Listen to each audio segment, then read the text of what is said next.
Quédate a disfrutarlo, que juntos somos un montón. Y a este montón que juntos somos, si no estamos juntos ya no somos más el mismo montón, les proponemos a partir de este momento nuestro cotidiano ejercicio de radio.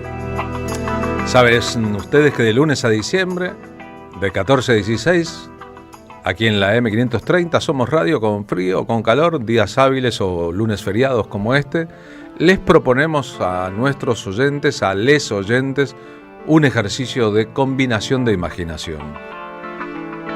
Si nuestra imaginación, si tu imaginación, si el resto de las imaginaciones combinan, aceptan un pacto verbal, tal vez un programa de radio se convierta en algo más que un programa de radio, tal vez se asemeje a una experiencia. Proseguimos al respecto una idea de Ebe Bonafini, que decía que cuando elaboramos la idea, notamos que la radio es un asunto que nos funciona en los teatros de la mente. Así que con esa idea como mascarón de proa, pensamos que combinando imaginaciones, a veces los sonidos de la radio o las imágenes en la era del streaming se metabolizan en el cerebro y producen otras sensaciones visuales, auditivas, olfativas, táctiles, de tal manera que la experiencia de radio puede convertirse en multifactorial, en multisensorial, no en una o dos dimensiones, sino en algo mucho más grande que compromete también los oficios de la memoria, las obligaciones de la memoria. Así que si ustedes están dispuestos, nosotros muy agradecidos de la presencia de todos y cada uno de ustedes en nuestros programas. La verdad que esa base insustituible nos obliga a redoblar los esfuerzos. Sí, en la era de los peores gobernando, de los crueles ejerciendo el poder en una parte del mundo y obviamente también en la Argentina, nosotros creemos que hay que marcar la diferencia en el abrazo, en el compañerismo, en la horizontalidad entre los nuestros, en tratar de demostrarnos a nosotros mismos de qué somos capaces si estamos juntos. Y de cómo hay un sistema de idea que busca separarnos, aislarnos, entristecernos, deprimirlos, que nosotros debemos combatir con todos los elementos posibles. Y la radio no es un asunto menor a la hora de aglutinar ideas, a la hora de darnos la importancia que nosotros mismos merecemos, a la hora de darnos cuenta que nuestros anticuerpos también se nutren de un ADN extraordinario, el del campo nacional y popular aquí y en el mundo. Si están listos, nosotros comenzamos. Quiero agradecer muchísimo a la enorme cantidad de gente que este fin de semana largo nos siguió en nuestras presentaciones en público, el viernes en la Casa de Madres de Plaza de Mayo, en la conclusión de la semana de homenaje a Ebe Bonafini, después del día de su cumpleaños, el jueves 4 de diciembre, y los que ayer repletaron Pista Urbana para la quinta función, última de este año, de nuestro espectáculo de resistencia poética. La verdad, asumimos esas responsabilidades, sabemos que es complicado y sin embargo la recepción, la repercusión y el cariño que recibimos son notoriamente alentadores, son extraordinarios para nosotros, así que después nos meteremos en eso, pero antes que nada me gusta ser agradecido, gracias a todos, a todas, a todes de verdad. Hace 45 años se apagaba la vida de un prócer de nuestro mundo. Recuerdo a Lennon, dice esta canción de Rubén Goldín, y nunca va a morir. La canción se llama 9 del 10 de 1940. John Lennon nació el 9 de octubre de 1940. Y fue asesinado hace exactamente 45 años hoy en Nueva York. Yo veo a mi hija. ¿Ustedes eran muy chicos?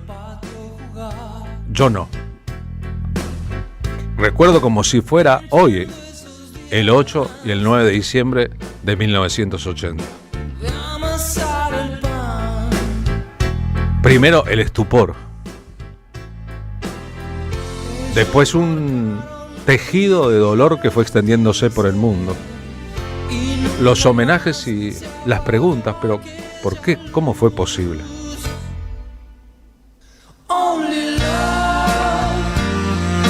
La firma Lennon y McCartney es tal vez la firma de autores más prestigiosas de la historia de la música popular de la humanidad.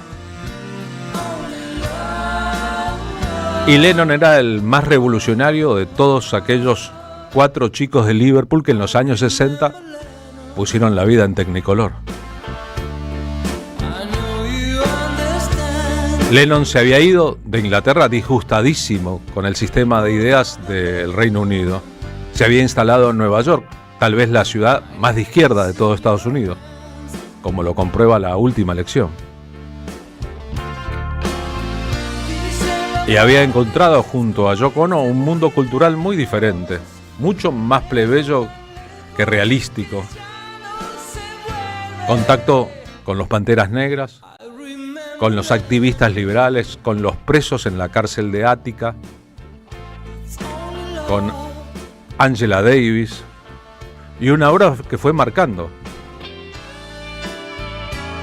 Las investigaciones posteriores demostraron que Lennon estaba en la mira del FBI apenas llegó a Estados Unidos, que es muy posible que su asesino Mark Chapman, que provenía de grupos ultra religiosos del interior profundo de Estados Unidos, haya sido nada más y nada menos que empuado para llevar a cabo el asesinato por los servicios de inteligencia.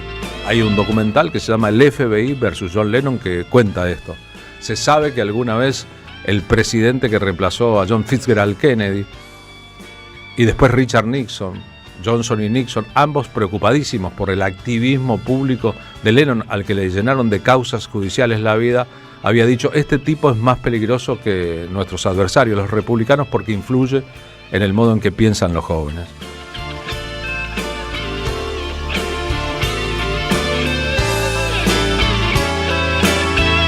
Uno de los tantos juicios que se comió Lennon, lo entretenían con juicios, lo desalentaban con juicios, fue contra la discográfica estadounidense que había publicado una foto de tapa sin autorización suya, y el famoso juez Griesa era el que después intervino en asuntos argentinos y fondos buitre, era el encargado de ese juzgado, que además no le dio la razón a Lennon en un juicio por su imagen y la utilización perversa de esa imagen. Ahora, no vamos a hablar solamente de John Lennon, sino tratar de indagar la influencia de John Lennon sobre la historia del rock en la Argentina. Es mucho más fuerte de lo que podría pensarse, y no siempre ha sido analizada. Cuando murió John Lennon, la oleada de dolor y de sentimientos fue muy grande. Fito Páez solía contar que en aquel diciembre de 1980, él nació en el 63, es decir, había cumplido recién 17 años, tenía que ir a rendir a una escuela secundaria de Rosario, una materia previa, y que su abuela lo despertó con mucho tacto a la mañana diciendo: Rodolfo, tenés que saberlo, la radio está diciendo que mataron a Lennon. Eso tenés que saberlo, la radio está diciendo. ¿Cómo fue posible? Una cosa completamente inesperada en un país en que 17 años antes, en el 63, habían asesinado al presidente de la nación, a John Fitzgerald Kennedy. ¿Cómo es posible? Bueno, se trataba de Estados Unidos.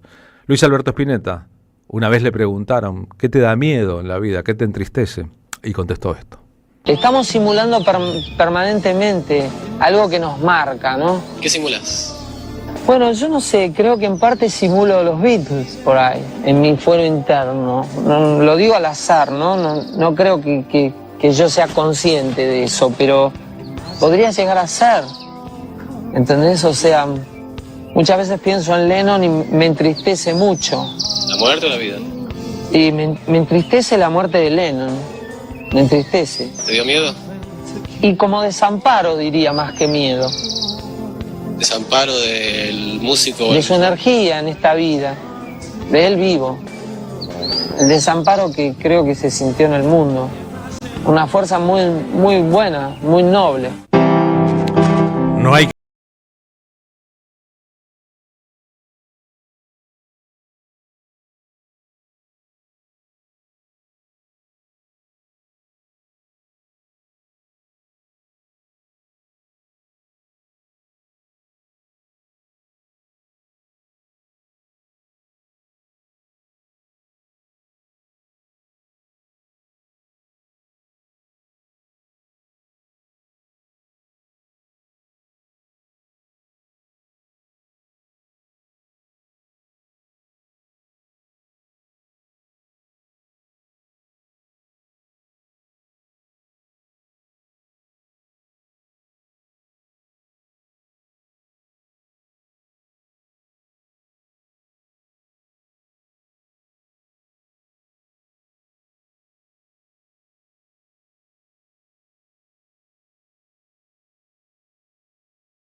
excesiva es muy claro. Está imaginando un mundo sin dinero, un mundo que no se rija por los parámetros del capitalismo.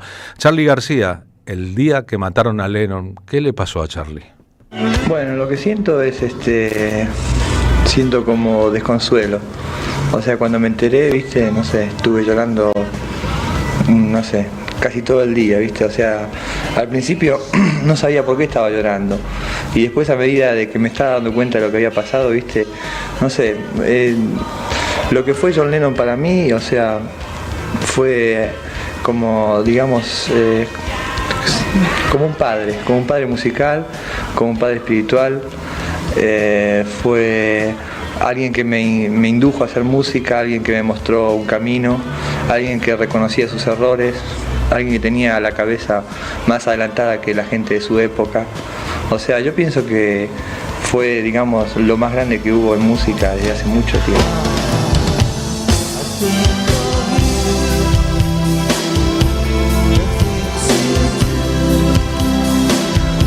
Después cada uno hará su evaluación del Olimpo posible de las grandes figuras públicas del siglo XX, entre las figuras más destacadas de la historia del siglo XX y de la historia de la humanidad, por ende, entre los artistas, entre los músicos, entre los rockeros, es obvio el lugar de privilegio que ocupa Lennon. También el asunto de su asesinato, su muerte temprana, como pasa con Cristo, como pasa con el Che Guevara, como pasa en nuestro ámbito con Luca Prodan, por dar ejemplos diferentes entre sí, aumenta el volumen por ser todos héroes trágicos de la leyenda. Lo de Charly no es una cosa anclada en el pasado. En La Lógica del Escorpión, su último disco publicado, hay con autorización de Yoko Ono tramitada específicamente una versión de un tema de Lennon. Dicen que estoy loco. Haga lo que haga y verá cantidad de consejos. Hoy, cuando mucha gente confunde la música anglosajona toda o la interpretación en inglés de temas con invasiones bárbaras que existen y con pretensiones coloniales y neocoloniales de otros,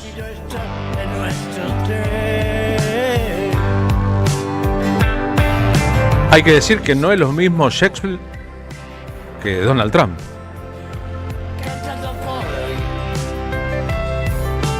Y que el potencial político ideológico de las letras de Lennon, sobre todo en el periodo estadounidense, pero antes también, fueron muy corrosivas para el capitalismo.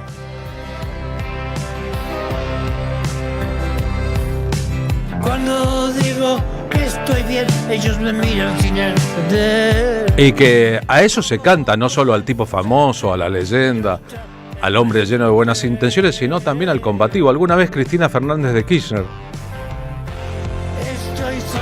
citó una canción de John Lennon, Denle una oportunidad a la paz, al hablar desde la Argentina sobre la problemática con Inglaterra por nuestras Islas Malvinas.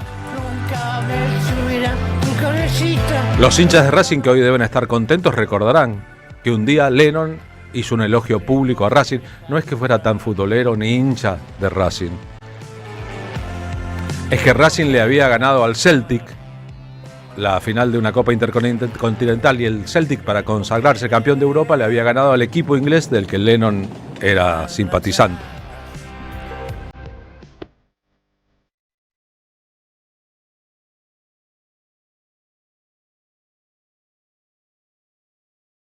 Entre la temática argentina vinculada a John Lennon sobresale la canción que otro rosarino muy Lennon, que hizo un grupo muy Beatles, Los Gatos, aunque tenía un integrante de más, compuso para él. Uno de los padres del rock en castellano, el señor Lito Nebbia. Ahora, cuando hablamos de influencia, no es que sean 4 músicos y el valor de letra, música, melodía, interpretación y arreglos en las canciones, sino una actitud estética amplia.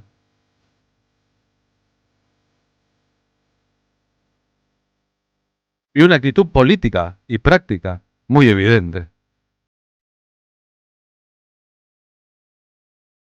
Era epocal, pero Lennon admiraba al Che Guevara.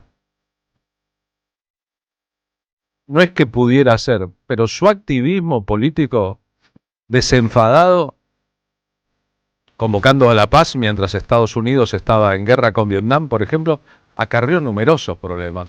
Si están viendo el streaming, ven ahí un hecho famoso, un bet-in. Lennon y Yoko Ono, hiper trascendentes en el momento, se meten en la pieza de un hotel debajo de carteles que dicen: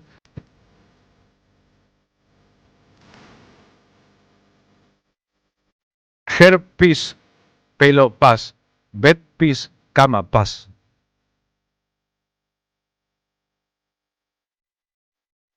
La paz, llamar a la paz, denle una oportunidad a la paz, Cristina, era subversivo ante los titanes de la guerra y los negocios de la intervención armada. Pero además, para cualquiera que haya explorado un poquito el asunto, Lennon patentó una forma de cantar, una forma visceral de cantar el rock vinculada a la música de los afrodescendientes que había escuchado cuando era niño por radio en Liverpool de noche, de las emisoras estadounidenses que seguían tocando, que seguían pasando, la música del rhythm and blues y de las estrellas de los años 40. De toda esa forma de cantar, ¿quién mamó un montón? El señor Gustavo Cerati. El grupo Los Duravit, un grupo argentino especializado en sonido de Liverpool de los Beatles, en los Beatles, interpretando junto a Cerati una canción solista de Lennon. I am losing you, estoy perdiéndote.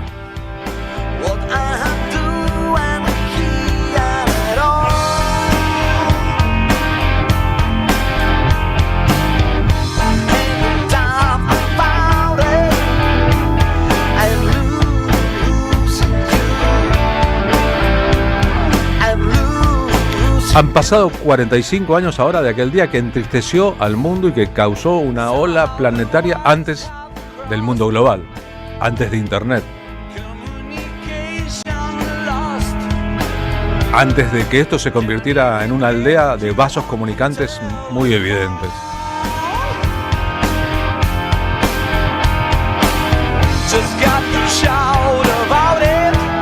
Sí, tanto tiempo después, las canciones de Lennon forman parte de la banda de sonido de la humanidad.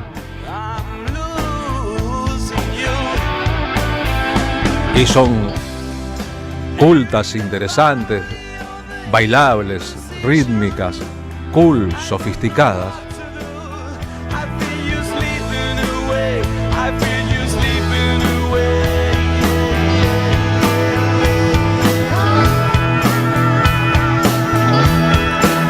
Tal vez podamos pensar en la estatura que le corresponde al artista, cuya evocación siempre está teñida primero por el baño de sangre de aquellos días.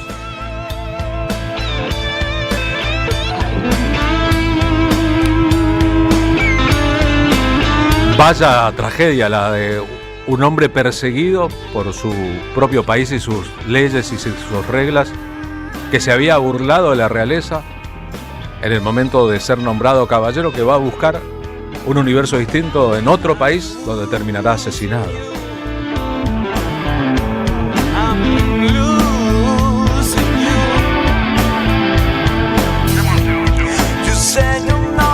Y que además tuvo esa virtud de la sensibilidad autocrítica de una estrella que podría no mostrarse nunca vulnerable y prefirió la vulnerabilidad extrema.